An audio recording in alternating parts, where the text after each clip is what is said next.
Hello అండి. నమస్తే. Welcome to Vantala Harivillu. ఈరోజు tasty and simple recipe one of the starters recipe Apollo fish fry ఏ విధంగా చేయాలో చూద్దాం రండి. ఇది చాలా సింపుల్‌గా చేసుకోవచ్చు అండ్ ఈజీ కూడా. రండి మరి ప్రాసెస్ చూద్దాం. దీనికోసం ముందుగా 250 గ్రామ్స్ వరకి అపోలో ఫిష్ పీసెస్‌ని ఒక బౌల్‌లోకి తీసుకోండి. ఫస్ట్ ఈ పీసెస్ ఈ విధంగా స్లైసెస్‌లా దొరుకుతాయండి మనకు మార్కెట్‌లో. వీటిని నైఫ్‌తో ఈజీగానే కట్ చేసుకొని ఈ విధంగా 2 ఇంచెస్ పీసెస్ వరకి కట్ చేసి రెడీగా పెట్టుకోండి. అలాగే వీటిని ఉప్పు వేసిన నీళ్ళల్లో 2, 3 సార్లు బాగా కడిగి తీసుకోండి.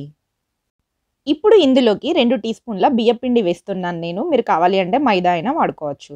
అలాగే 1 టీ స్పూన్ కార్న్‌ఫ్లోర్ కూడా వేసుకొని, అలాగే కాస్తంత ధనియాల పౌడర్ కూడా వేసుకోండి. సరిపడా ఉప్పు కూడా వేసుకొని, హాఫ్ టీ స్పూన్ కారం కూడా వేసుకోండి. అలాగే half teaspoon ginger garlic paste కూడా వేసుకొని, 1 ఎగ్‌ని బీట్ చేసుకోండి. కానీ మనకు హాఫ్ మాత్రమే సరిపోతుంది. ఇవన్నీ వేసుకొని ఒకసారి చక్కగా మిక్స్ చేసుకోండి. ఇవన్నీ బాగా కలుపుకున్న తర్వాత దీనిని హాఫ్ అన్ అవర్ నుంచి 1 అవర్ వరకు పక్కన పెట్టండి. లేదంటే హాఫ్ అన్ అవర్ పాటు ఫ్రిడ్జ్‌లో పెట్టుకోండి. తర్వాత ఇప్పుడు వీటిని డీప్ ఫ్రై చేసుకోవాలి. దీనికోసం స్టవ్ పైన ఆయిల్ పెట్టుకోండి. డీప్ ఫ్రైకి సరిపడా. ఆయిల్ కాస్త చూసి పెట్టుకోండి. ఈ ఆయిల్ మళ్ళీ మనకు దేనిలోకి ఉపయోగపడదు. ఆయిల్ మీడియంగా హీట్ అయిన తర్వాత ఫిష్ పీసెస్‌ని ఒక్కొక్కటిగా వేస్తూ ఫ్రై చేయండి. మీడియం ఫ్లేమ్‌లోనే ఫ్రై చేయండి. ఫిష్ పీసెస్ మొత్తం బ్రౌన్ కలర్‌కి వచ్చే వరకు ఫ్రై చేసి తీసుకోండి. ఈ విధంగానే బ్యాచెస్‌గా వేసుకుంటూ అన్ని ఫిష్ పీసెస్‌ని ఫ్రై చేసి పక్కన పెట్టుకోండి.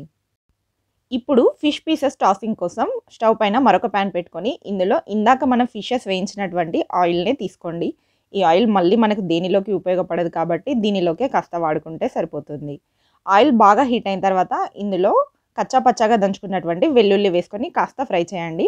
అవి ఫ్రై అయిన తర్వాత పచ్చిమిర్చి అండ్ కరివేపాకు కూడా వేసుకొని ఫ్రై చేయండి. ఇవి కూడా కాస్త ఫ్రై అయిన తర్వాత ఇందులోకి soya sauce and chilli sauce కూడా వేసుకొని, అలాగే 1 టీ స్పూన్ వరకి టమాటో కెచప్ కూడా వేసుకొని వీటిని ఒకసారి కలుపుకోండి.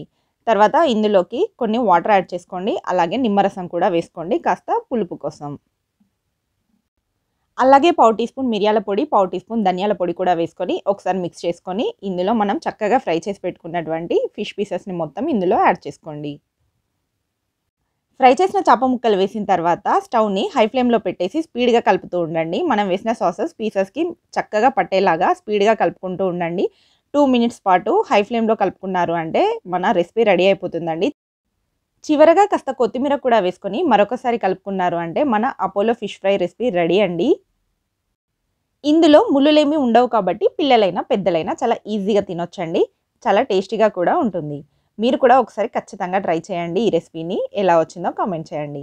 వీడియో నచ్చితే లైక్ చేయండి, షేర్ చేయండి. ఇలాంటి సింపుల్ అండ్ ఈజీ రెసిపీస్ కోసం వంటల హరివిల్లు ఛానల్‌ని సబ్స్క్రైబ్ చేసుకోండి. Thanks for watching.